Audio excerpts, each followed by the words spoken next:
Hello guys, कैसे हो आप सभी लोग। अपने फर्स्ट लेक्चर में हमने कुछ बेसिक्स टर्म्स केमिस्ट्री के जानने की कोशिश की थी। यहाँ पे हमने atoms, molecules, elements, compound, mixture, इन सब के बारे में जानने की कोशिश की थी। और आई होप कि इससे आपका कुछ बेसिक्स जो क्लियर हो चुके होंगे कि क्या आपका एटम्स होता है, क्या आपके मॉलिक्यूल्स होते हैं। आज का जो टॉपिक है आपके, जो रिड्यूसिंग सिलेबस आपको मैंने पहले बताया था कि आपके जो इस सत्र का जो आपका रिड्यूसिंग सिलेबस है वो आपको दिखा चुका था हमें। तो अब हम इस सत्र के जो आपका बाकी जो सिलेबस बच गया उसको स्टार्ट करने जा रहे हैं। और इसमें सबसे पहला जो टॉपिक है आपका आज का एटॉमिक मास। उसके बाद हम डिस्कस करेंगे relative atomic mass, concept of AMU और एवरेज एटॉमिक मास। ये 4-5 टॉपिक हमारे डिस्कस करेंगे जो बहुत ही बेसिक्स कॉन्सेप्ट हैं आपके ऑर्गेनिक, जो आपके जो केमिस्ट्री है, और इसका यूज बहुत बारी आपके पास होने वाला है। तो इस वीडियो को थोड़ा अच्छे से देखिए, क्योंकि वैसे तो आपका जो ये यूज है एटॉमिक मास का, ये बार बार आपका आता रहेगा और आपकी क्लियरिटी होती रहेगी। लेकिन इसमें रिलेटिव एटॉमिक मास इनमें डिफरेंस आपको जानना जरूरी हो जाता है, क्योंकि इसी के बेसिस पे आप मोर कॉन्सेप्ट का जो बहुत इंपॉर्टेंट टॉपिक है आपका फिजिकल केमिस्ट्री का, उसको जानने की कोशिश करेंगे। तो आज का जो टॉपिक है आपका एटॉमिक मास। एटॉमिक मास, जैसा कि आपको नाम से ही पता चल रहा होगा कि एटॉमिक मास का मतलब होता है mass of one atom. Mass of one atom, किसी भी एक एटम का अगर हमको मास निकालना है, जो मास होगा उसे हम बोल देते हैं एटॉमिक मास। ये वर्ड जितना छोटा भी आपको दिख रहा है, क्योंकि आप आज के जो 21वीं सदी है आपकी, इसमें आपके पास इस तरह के एडवांस इक्विपमेंट है जिससे आप किसी भी छोटे से छोटे ऑब्जेक्ट्स का, किसी भी छोटे छोटे सब्सटेंस का आप एटॉमिक मास निकाल सकते हो। लेकिन ये बात एटम, जो कि आपको पता है कि 17वीं सेंचुरी से एटम्स की जो डिस्कवरी है वो हो चुकी थी, तो 17, 18 और यहाँ तक कि 19वीं सेंचुरी में भी इस तरह के इक्विपमेंट हमारे पास मौजूद नहीं थे जो कि किसी भी एटम्स का आपका मास को डिटरमाइन कर पाए। तो वहां पर एक दुविधा साइंटिस्टों के पास आ गई कि किस तरह से किसी एटम्स का एक मास को निकाला जा सके।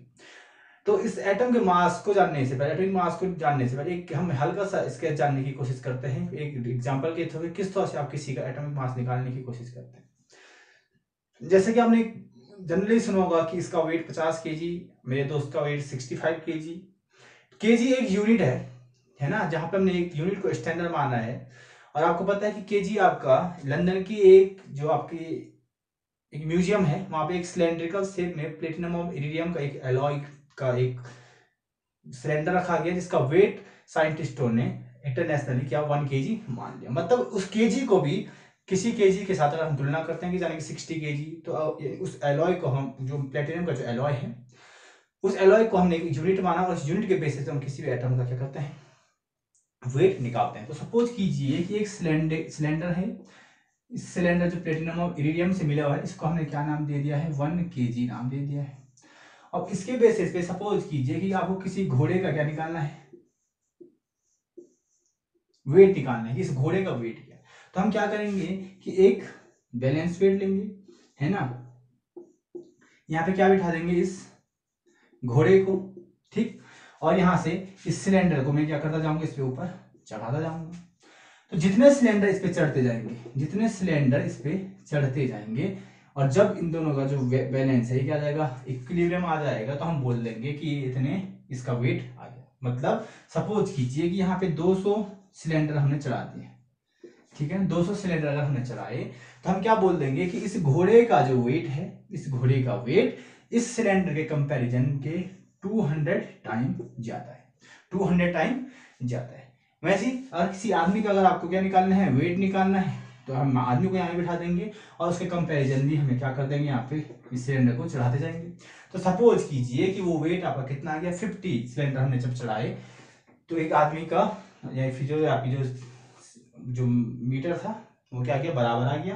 तो हम बोल देंगे कि जो मैन का, जो आदमी का जो क्या है वेट है, वो आपके सिलेंडर के 50 गुना ज्यादा है। मतलब हम एक रिलेट कर रहे हैं, एक यूनिट के साथ क्या कर रहे हैं, रिलेट कर रहे हैं कि वो उस यूनिट से कितने टाइम क्या है, ज्यादा है। इसी को हम क्या बोलते रहे हैं, अब इस यूनिट को हमने नाम दे दिया फिर केजी। क्या नाम दे दिया, केजी। तो वही टर्म हम एटॉमिक मास के टर्म में भी क्या करते हैं। तो साइंटिस्टों ने कुछ ऐसे एलिमेंट्स ढूंढने की कोशिश की, या फिर कुछ ऐसे एटम्स ढूंढने की कोशिश की जिसको हम स्टैंडर्ड मान सके, और स्टैंडर्ड मानने के बाद उस एटम का मास को दूसरे एटम के साथ रिलेट कर पाए। तो इसी क्रम में साइंटिस्टों ने पहले आपका हाइड्रोजन को स्टैंडर्ड माना, फिर ऑक्सीजन को स्टैंडर्ड माना और लास्ट में कार्बन 12 यानी कि जो कार्बन का जो आइसोटोप है C12 उसे स्टैंडर्ड मानकर आपका एटॉमिक मास निकालने की कोशिश।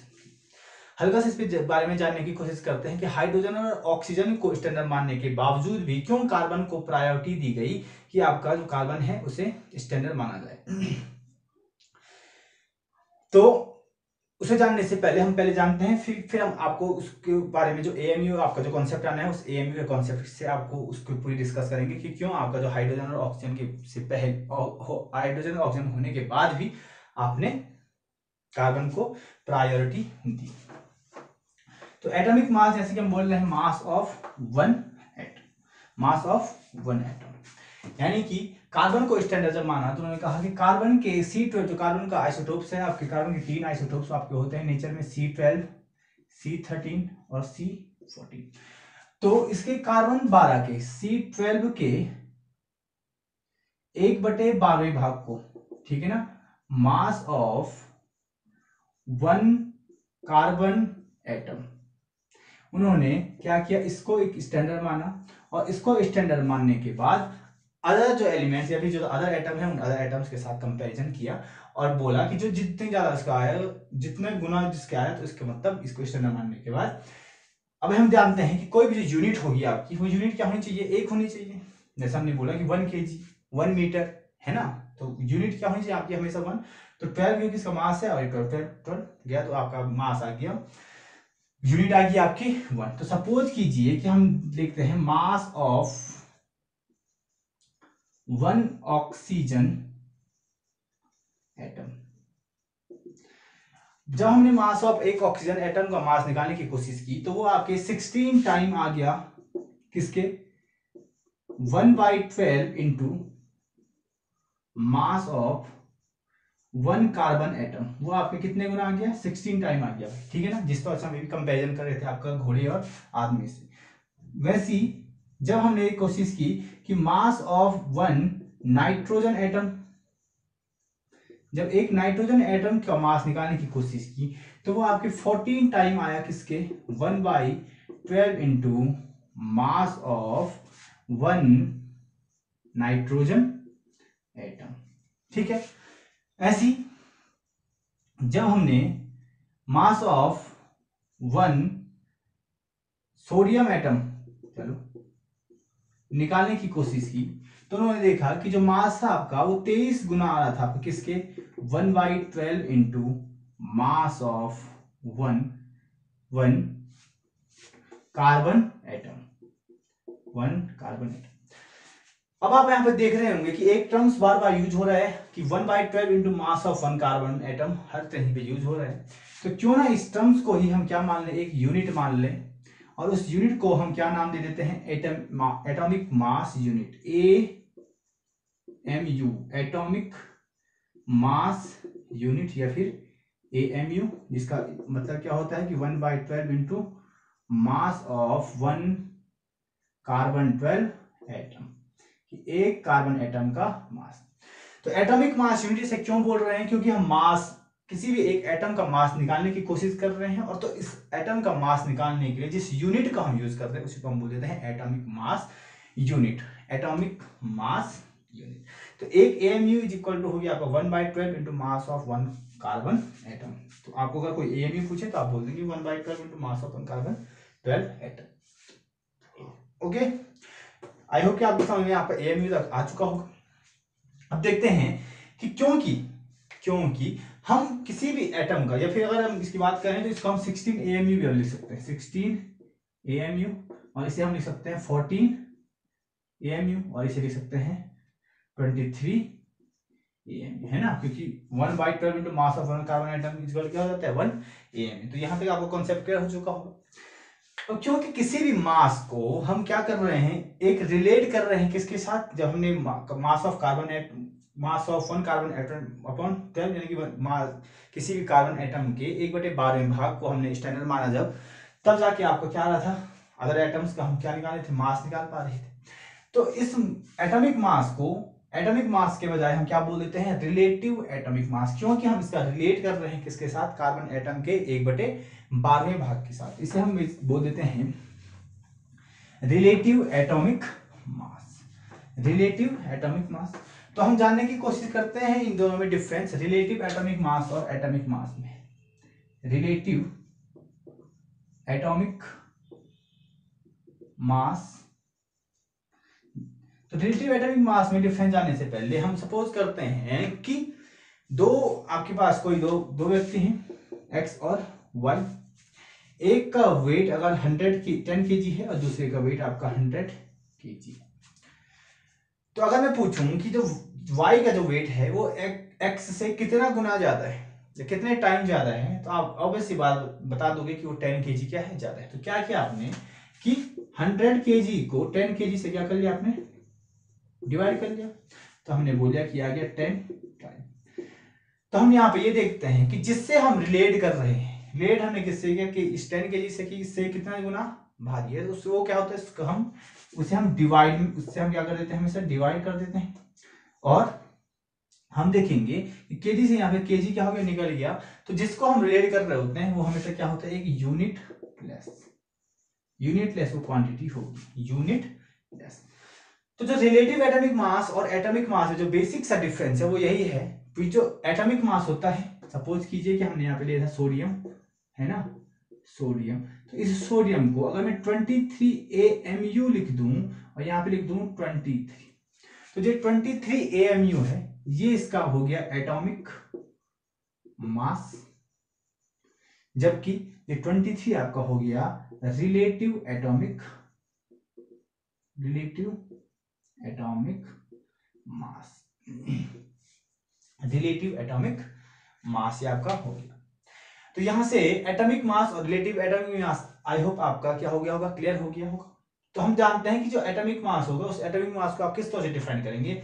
आप समझ चुके होंगे कि एटॉमिक मास एक वह नंबर है जो हमें यह दर्शाता है कि वो कार्बन 12 के 1/12वें भाग से कितना गुना भारी है। आई बात समझ में। एटॉमिक मास क्या होता है, एटॉमिक मास कुछ नहीं, एक नंबर होता है जो हमें यह दर्शाता है कि कोई भी जो एटम है आपका वो कार्बन के 1/12वें भाग से कितना गुना भारी है, ठीक है ना। तो हम यहाँ पे लिखने की कोशिश करते हैं, atomic mass is a number which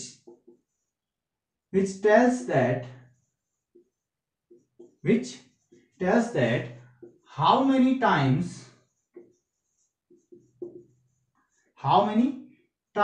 of an atom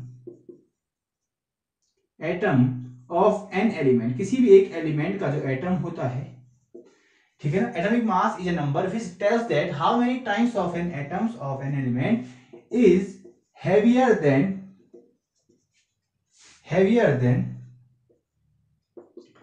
1/12 into mass of 1 carbon 12 atom. तो ये आपकी एटॉमिक मास की क्या हो गई, डेफिनेशन हो गई। आप अच्छे से इसको समझ सकते हैं कि एटॉमिक मास जो होता है एक नंबर होता है जो हमें यह दर्शाता है कि वो जो एटम है वो कार्बन 12 के 1/12वें भाग से कितना गुना आपका भारी है। इसे वो क्या बोल देते हैं हम, एटॉमिक मास। अब हम यह जानने की कोशिश करते हैं कि जैसा कि आपको मैंने स्टार्टिंग में बताया कि जो हाइड्रोजन और ऑक्सीजन को जब हमने स्टैंडर्ड मान लिया था तो उसके बाद भी आपने कार्बन 12 को स्टैंडर्ड क्यों माना, तो देखते हैं।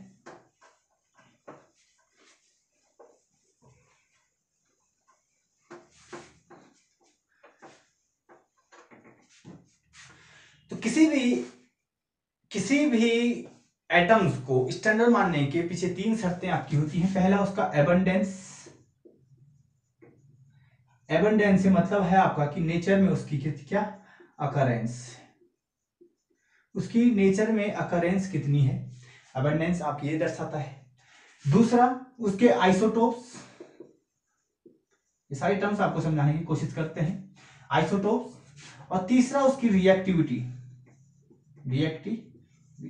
ये 3 टर्म्स होते हैं कि किसी भी एटम्स को हम क्या माने, स्टैंडर्ड माने। अगर इन 3 टर्म्स को क्या करता हो, फुलफिल करता हो तो भी आप क्या कर सकते हैं, किसी भी एटम को हम स्टैंडर्ड माने, क्योंकि स्टैंडर्ड हमने मानना है, इसके बेसिस पे हमने कंपैरिजन करना है। तो जो एटम्स हम स्टैंडर्ड मानने होंगे वो आपका क्या होना चाहिए, एक ठीक ठाक एटम होना चाहिए, है ना भाई।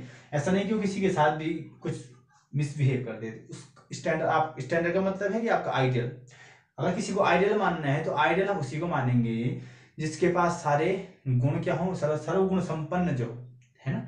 तो वही कार्बन एटम है, C12 एटम है जो आपका सर्वगुण संपन्न है, इसीलिए इसको हम क्या मान रहे हैं, एक स्टैंडर्ड मान रहे हैं। ठीक है, देखते हैं। जैसे कि आपको पता है कि नेचर में अकरेंस से मतलब हमारा ये है कि कोई भी जो एटम जब हम स्टैंडर्ड मान रहे हैं उसकी नेचर में अकरेंस क्या होनी चाहिए, बहुत ज्यादा होनी चाहिए, ठीक है ना। उसकी प्रेजेंस आपकी नेचर में क्या होनी चाहिए, सबसे ज्यादा होनी चाहिए या बहुत अच्छी होनी चाहिए, ठीक। तो जो आपका कार्बन C12 होता है, C12 की जो अकरेंस होती है नेचर में वो होती है 98.89%। ये नेचर में अकरेंस होती है किसकी, C12 एटम की, कार्बन के C12 के जो एटम होता है उसकी अकरेंस होती है। हालांकि जो ऑक्सीजन है आपके, ऑक्सीजन का भी आपका क्या होता है भाई, 3 आइसोटोप्स होते हैं, O7, O16, O17 और O18। और जो O16 आपको दिख रहा है, इस O16 की जो अकरेंस है वो 99.89 समथिंग है, यानी कि कार्बन से ज्यादा है। तो फिर भैया इसकी जब हमने इसको स्टैंडर्ड मान लिया था, हम बोल भी रहे हैं कि जो अबंडेंस है वो आपकी ज्यादा होनी चाहिए, तो क्यों कार्बन को फिर से स्टैंडर्ड माना, इसको भी हम समझते हैं। दूसरा टर्म है आपका आइसोटोप्स, कि आइसोटोप किसी भी एटम को जब हम स्टैंडर्ड मान रहे हैं तो उसके आइसोटोप्स कम से कम होने चाहिए, ठीक है। तो देखिए भाई, जो कार्बन के जो आइसोटोप्स हैं C12, C13, C14, तो C12 की जो अकरेंस होती है उस 98.89% होती है। तो C13 है इसकी 1.12% समथिंग कुछ होती है। और जो C14 है इसकी होती है 2 × 10⁻⁻10, ठीक है, यानी कि लगभग नेग्लिजिबल ही होता है। ठीक हो गया।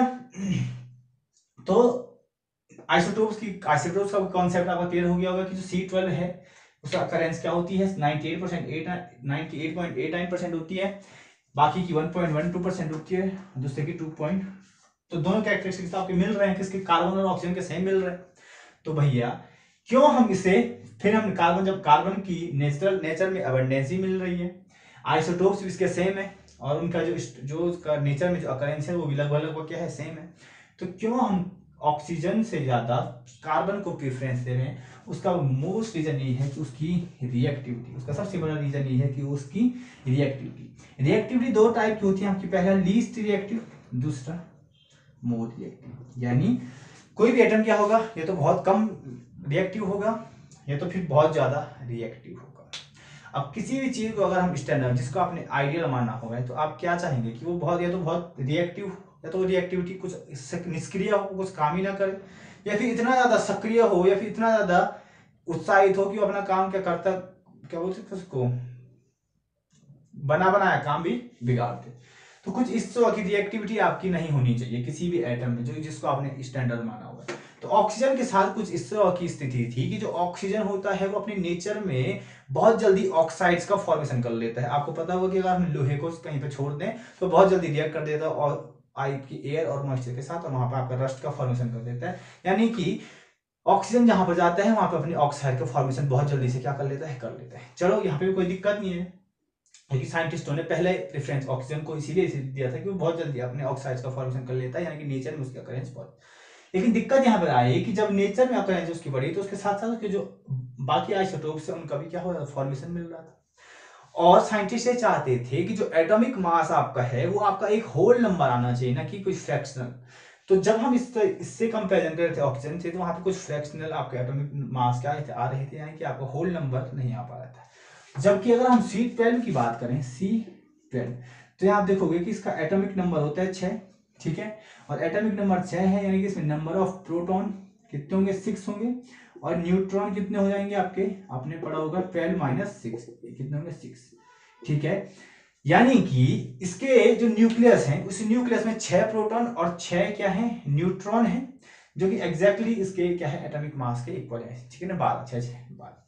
तो इसीलिए जो इसका जो हमारा क्या रहा था, जब हम इसको स्टैंडर्ड मान रहे थे तो इसका बाकियों के साथ कंपैरिजन करने के बाद हमारा जो एटॉमिक मास था वो एक स्टैंडर्ड या फिर एक होल नंबर के फॉर्म में आ रहा था। इसीलिए जो C12 है उसको हमने स्टैंडर्ड लिया और ये वहां से हमने यह जाना कि कार्बन 12 के 1/12वें भाग से जो एटम जितना ज्यादा भारी होगा वही उसका एटॉमिक मास कहलाएगा। आई बात समझ में। अब हम देखते हैं average atomic mass. Average atomic mass अभी हम फिर से एएमयू को देखने की कोशिश करेंगे, एएमयू को समझने की कोशिश। चलो फिर एवरेज एटॉमिक मास के बाद ही से पहले हम एएमयू का कॉन्सेप्ट समझते हैं। जैसा कि अभी आपको बताया हमने कि जो एक एएमयू है, एक एएमयू है वो एक एएमयू होता है 1/12 into mass of 1 carbon 12 atom. ठीक है, 1/12 into mass of 1 carbon atom, इसी को हम एक एएमयू बोलते हैं। अब देखिए मास स्पेक्ट्रोमीटर, अब आप बोलेंगे कि ये क्या चीज हुई। स्पेक्ट्रोमीटर यानी कि स्पेक्ट्रोस्कोपी एक ब्रांच है केमिस्ट्री की, ठीक है ना। स्पेक्ट्रोस्कोपी केमिस्ट्री की एक ऐसी ब्रांच है जो रेडिएशन के द्वारा आपके मैटर की कैरेक्टरिस्टिक्स को देखने की कोशिश करती है, उनका साइज, उसका वेट वगैरह वगैरह जितने भी आपकी प्रॉपर्टीज होती हैं उन प्रॉपर्टी को देखने का काम करता है आपका स्पेक्ट्रोस्कोपी, जो कि केमिस्ट्री की ही एक ब्रांच है। इसमें आप कई प्रकार की स्पेक्ट्रोस्कोपी बाद में पढ़ेंगे, IR स्पेक्ट्रोस्कोपी, NMR, UV, ये कई तरह की आपकी क्या है स्पेक्ट्रोस्कोपी है, वो आप हायर क्लासेस में देखेंगे। तो मास स्पेक्ट्रोमीटर मतलब जिसका काम क्या है मास को नापना। तो उसमें उसके द्वारा जब हमने देखा तो वहां पे हमने देखा कि मास ऑफ 1 कार्बन एटम जो आ रहा था वो आ रहा था 1.99 इंटू 10⁻⁻23 ग्राम, 1.99 इंटू 10⁻⁻23 ग्राम। तो अगर हम देखें एक एएमयू, तो एक एएमयू क्या हो जाएगा आपका 1/12 into mass of 1 carbon 12 atom. तो 1 कार्बन एटम का कितना मास था आपका 1.99 इंटू 10⁻⁻23 ग्राम। तो जब इसे हम सॉल्व करते हैं तो आ जाता है 1.66 इंटू 10⁻⁻24 ग्राम, जो एग्जैक्टली आपके होता है किसके बराबर। तो 1 एएमयू आप लिख सकते हैं 1/Na, 1/Na। और जो ये Na आपका है, ये Na है आपका एवोगैड्रोज नंबर। एवोगैड्रो नंबर आपका बहुत इंपॉर्टेंट टर्म है आपका। इसके बाद जो नेक्स्ट लेक्चर हम स्टार्ट करेंगे मोल कॉन्सेप्ट, बहुत इंपॉर्टेंट है आपका मोल कॉन्सेप्ट, इसे ध्यान से देखिएगा उसे जो हम नेक्स्ट लेक्चर बताएंगे आपको। तो एवोगैड्रो नंबर जो आपका होता है 6.022 इंटू 10⁻23 मीन्स अगर 1/6.022 इंटू 10⁻23 करें हम तो हमें ये क्वांटिटी आपकी फिर से ये नंबर आपको मिल जाएगा जो कि एक एएमयू होता है। तो एक एएमयू बराबर हम बोल देंगे 1.66 इंटू 10⁻⁻24, या फिर एक फॉर्मूला ये आप याद कर लीजिए, एक 1 AMU is equal to 1/1 Na gram. Clear आई बात समझ में, इतना आपका क्लियर हो चुका होगा। अब हम देखते हैं average atomic mass. Average atomic mass से क्या मतलब है यहाँ पे, इस एवरेज एटॉमिक मास का मतलब होता है कि जिसके 2 या 2 से ज्यादा आइसोटोप्स आपके नेचर में अकर फॉर्म होते हैं उसी को मास हम एवरेज एटॉमिक मास निकालने की कोशिश करते हैं। देखिए एवरेज एटॉमिक मास, ठीक है ना। तो ये किसके लिए यूज होता है, इसके मोर देन 2 आइसोटोप्स नेचर में क्या होते हैं अकर होते हैं, ठीक है ना। 2 और मोर देन 2 और मोर देन 2 आइसोटोप्स आपके प्रेजेंट होते हैं। और आइसोटोप्स आपको पता होगा क्या होते हैं, सेम एटॉमिक नंबर और डिफरेंट एटॉमिक मास। तो जिसका एक ऐसे एलिमेंट जिसका एटॉमिक नंबर तो सेम होता है लेकिन एटॉमिक मास अलग अलग होता है, उसके लिए आपको एवरेज एटॉमिक मास निकालना पड़ता है। कैसे निकालते हैं देखते हैं। सपोज कीजिए हम कार्बन का ही एटॉमिक मास निकालने की कोशिश करते हैं और कार्बन के 3 आइसोटोप्स आपके नेचर में फॉर्म होते हैं C12, C13, C14। अब अगर C12 की नेचर में अकरेंस देखते हैं हम, जैसे कि आपको बताया वो होती है 98.89%, ये होती है आपकी 1.002%। और C14 जो होती है आपकी वो होती है आपकी 2 इंटू 10⁻⁻10, 2 इंटू 10⁻⁻, लगभग नेग्लिजिबल। ठीक हो गया। अगर इसका एटॉमिक मास देखें तो आपको पता होगा 12, 13, 14, ये कुछ आपके पॉइंट्स के बाद कुछ होगा, उसे छोड़ कोई बात नहीं, इसे हम फिलहाल इतने ले लेते हैं, पूरा होल नंबर 13 14 ठीक हो गया। तो अब इसकी हम एक एवरेज एटॉमिक मास किस तरह से निकालेंगे समझिए। तो इनका जो नेचर की अकरेंस है उस एटॉमिक मास का क्या करें, मल्टीप्लाई करने के बाद इन सबको सम कर देते हैं और 100 से डिवाइड कर देंगे तो आपका एवरेज एटॉमिक मास आ जाएगा। तो कुछ इस तरह से आएगा कि 98.89 into 12 plus 1.002 into 13 plus 2 into 10⁻⁻10 into 40 upon 100। जब हम इसे सॉल्व करते हैं तो आपका जो एवरेज एटॉमिक मास आ जाता है वो आ जाता है 12.001, ठीक है, यानी कि इसको 12 ही हम बोल देते हैं कार्बन का। जनरली हम कितना लिख देते हैं 12। तो ये हो गया आपका एवरेज एटॉमिक मास। तो किस तरह से आपने एवरेज एटॉमिक मास निकाला और किसे हम एवरेज एटॉमिक मास बोलते हैं आप समझ चुके होंगे। तो एवरेज एटॉमिक मास का यूज हम कब करते हैं, जब आपके दो या दो से ज्यादा आइसोटोप्स आपके नेचर में क्या होते हैं, फॉर्म्ड होते हैं। अच्छा, अब है आपका ग्राम एटॉमिक मास या फिर ग्राम मॉलिक्यूलर मास। कुछ कोई दिक्कत नहीं है, ग्राम एटॉमिक मास और ग्राम मॉलिक्यूलर मास कुछ नहीं है, उसे हम समझने के लिए जब हम मोलर मास आपको पढ़ा रहे होंगे वहां पर भी आपको अच्छे से समझाएंगे। फिलहाल आप यहाँ पे समझने के लिए ये चीज कर सकते हैं कि जो ग्राम एटॉमिक मास आपका होता है, ग्राम एटॉमिक मास, जिस तरह से आपका एटॉमिक मास होता है एक यूनिट, सपोज कीजिए ऑक्सीजन का जो एटॉमिक मास है आपका वो होता है 16 AMU। तो अगर AMU को मैं ग्राम में चेंज कर दूं तो हो जाएगा 16 ग्राम। तो वही आपका हो गया ग्राम एटॉमिक मास यानी कि 16 ग्राम। AMU को जब हम ग्राम में चेंज कर देते हैं तो वो चेंज हो जाता है आपका ग्राम एटॉमिक मास। वहीं ग्राम मॉलिक्यूलर मास, तो मॉलिक्यूलर मास क्या होगा कि एक मॉलिक्यूल्स में जितने एटम्स हैं उन एटम्स का अगर हम एटॉमिक मास का सम कर दें तो उसी को हम बोल देंगे ग्राम मॉलिक्यूलर मास। तो आई होप कि आपके इस पूरे लेक्चर के दौरान आप atomic mass, relative atomic mass, AMU, average atomic mass, इस तीनों चारों कॉन्सेप्ट्स को आप अच्छे से समझ चुके होंगे। और मैं आशा करता हूं कि आप इस वीडियो को पूरे अच्छे से देख रहे होंगे। तो अब नेक्स्ट जो आपका लेक्चर होने वाला है उस लेक्चर में हम मोर कॉन्सेप्ट, जो कि इस चैप्टर का ही नहीं आपके जो कॉम्पिटिटिव एग्जाम में सबसे इंपॉर्टेंट टॉपिक है, उसे डिस्कस करेंगे नेक्स्ट लेक्चर में। तब तक के लिए आप इस जो कॉन्सेप्ट आपको बताया, हालांकि ये कॉन्सेप्ट एक बेसिक कॉन्सेप्ट था और इसे हम जैसे जैसे आप केमिस्ट्री पढ़ते जाओगे तो उसका यूज हम करते जाएंगे और आपके लिए सारी चीजें नॉर्मल होते जाएंगी। तो तब तक आप इनका अच्छे से पढ़िए। तब तक के लिए धन्यवाद।